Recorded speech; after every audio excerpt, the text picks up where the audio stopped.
Le verbe travailler en swahili, c'est kutumika. Kutumika. Vous rappelez-vous la particule ou le bloc qui représente le passé? Li. Comment peux-tu dire j'ai travaillé? Nilitumika. C'est bien d'apprendre à s'exprimer dans le passé dès le début de l'apprentissage, puisque quand on commence une conversation avec quelqu'un, on ne va pas lui dire je mange. Hein? On va plutôt lui parler de ce que j'ai fait hier. Nili kula, j'ai mangé. Ou on va peut-être lui parler de ce que je vais faire plus tard au courant de la journée. Hein? Nita kula, nita enda, nita fanya. Alors, c'est souvent, on s'exprime soit dans le passé, soit dans le futur, dans nos conversations de la vie de tous les jours. Alors, on va mettre l'emphase sur le passé dans cette leçon. Nili tumika, j'ai travaillé. Le mot pour hier en swahili, c'est jana. J-A-N-A. Jana. Alors, comment tu vas dire j'ai travaillé hier? Nilitumika jana. Le verbe arriver en swahili, c'est kufika. On peut enlever le ku pour le conjuguer. Alors, comment tu vas me dire je suis arrivé? Nilifika. On se rappelle pour la maison ou à la maison, l'idée de à la maison en swahili, c'est nyumbani. Alors, comment tu vas me dire je suis arrivé à la maison? Nilifika nyumbani. Comment tu peux dire tu es arrivé à la maison? Ulifika nyumbani. En swahili, pour poser la question à quelle heure ou quelle heure, on va dire littéralement heure, combien. Combien en swahili, la question c'est ngapi. Ngapi. N-G-A-P-I. Ngapi. Et heure, on dit saa. Ça s'écrit S-A-A. Saa. Pour dire quelle heure, on dit sangapi. Ou à quelle heure, sangapi. Alors, comment tu peux dire tu es arrivé à la maison à quelle heure? Ulifika nyumbani sangapi?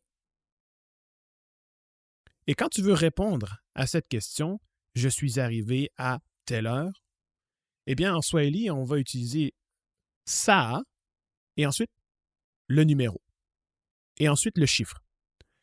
Alors, on peut regarder les chiffres ensemble. 1, c'est moja. 2, mbili. 3, tatu. 4, inne. 5, tano. 6, sita. 7, saba. 8, nane. 9, tisa. 10, kumi. 11, kuminamoja. 12, kuminambili. Je m'arrête ici pour les chiffres parce que c'est ce que vous avez besoin pour compter l'heure dans le système swahili ou le système bantou. Dans leur manière de voir les choses, le jour commence à 6 heures du matin, c'est-à-dire l'heure 12, la dernière heure. Ensuite, la journée continue avec l'heure 1, c'est-à-dire 7 heures du matin. L'heure 2, 8 heures du matin. L'heure 3, 9 heures. L'heure 4, 10 heures. L'heure 5, 11 heures. Une manière rapide de maîtriser ça, c'est tout simplement avec une horloge. Vous prenez une horloge avec aiguille et vous regardez tout simplement l'opposé de l'heure affichée. Par exemple, s'il est affiché 8 heures du matin, vous regardez l'opposé, eh bien c'est 2 heures. Alors, l'heure 2, c'est-à-dire 8 heures du matin, dans la manière de penser des Swahili ou des Bantous. Et le locuteur va clarifier les choses avec des mentions, par exemple matin ou du matin, asubuhi, de la journée, mchana, de la soirée, jioni, et de la nuit, usiku. Alors, si vous entendez littéralement quelqu'un vous dire heure, premier, matin, saa moja asubuhi, ça veut dire 7 heures du matin. Et s'il vous dit saa moja jioni, c'est-à-dire 19 heures, 7 heures du soir. Combien en swahili on dit ngapi? Et heure, saa. Et on pose la question littéralement heure. Combien? Alors comment vas-tu dire quelle heure? Sangapi. Le verbe arriver, c'est kufika. Alors comment tu peux poser la question tu es arrivé à la maison à quelle heure? Ulifika nyumbani sangapi.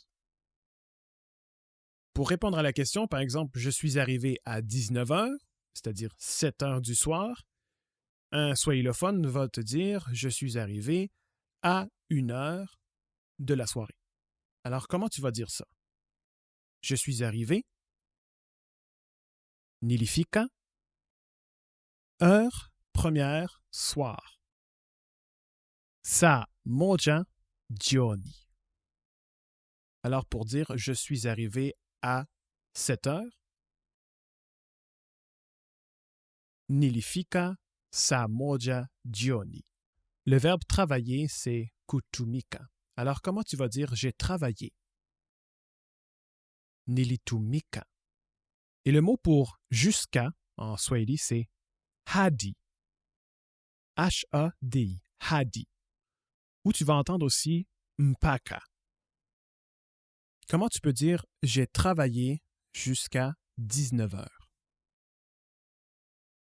Nilitumika mpaka saa moja jioni. Comment tu peux poser la question tu as travaillé jusqu'à quelle heure?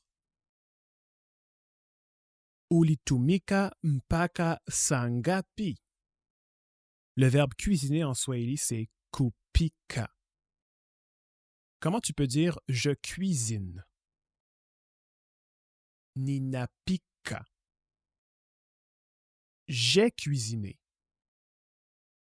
Nilipika. Je vais cuisiner. Nitapika. 20 heures en swahili, on va dire saa mbili jioni, parce qu'on est à la 2e heure de la soirée. Saa mbili jioni. Alors, comment tu vas pouvoir me dire j'ai cuisiné jusqu'à 20 heures? Nilipika mpaka saa mbili jioni. Comment tu vas dire je suis arrivé? Nilifika. Je suis arrivé à la maison. Nilifika nyumbani. Je suis arrivé à la maison à 20 heures.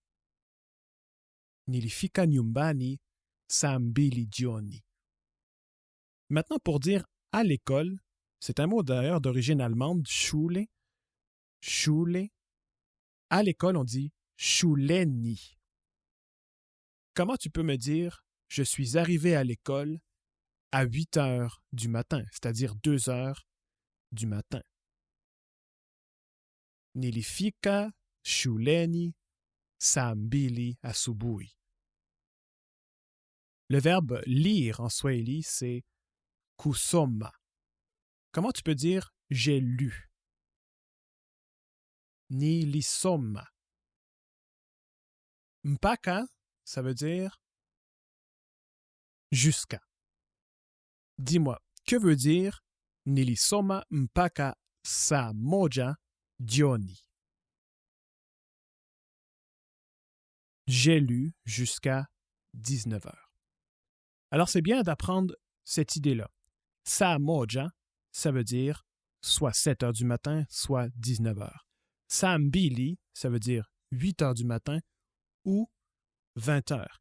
Qu'est-ce qui va vous aider? C'est si on met la mention asubuhi pour le matin ou jioni pour le soir. Saa tatu, ça veut dire 9 heures ou 21 heures. Saa nne, ça veut dire 10 heures ou 22 heures. Saa tano, ça veut dire 11 heures ou 23 heures. Saa sita, ça veut dire midi ou minuit. Saa saba, c'est-à-dire 13 heures ou 1 heure du matin. Saa nane, c'est-à-dire 14 heures ou 2 heures du matin. Saa tisa, c'est-à-dire 15 heures ou 3 heures du matin. Saa kumi, c'est-à-dire 16 heures ou 4 heures du matin. Saa kumi na moja, c'est-à-dire 17 heures ou 5 heures du matin. Saa kumi na mbili, c'est-à-dire 18 heures ou 6 heures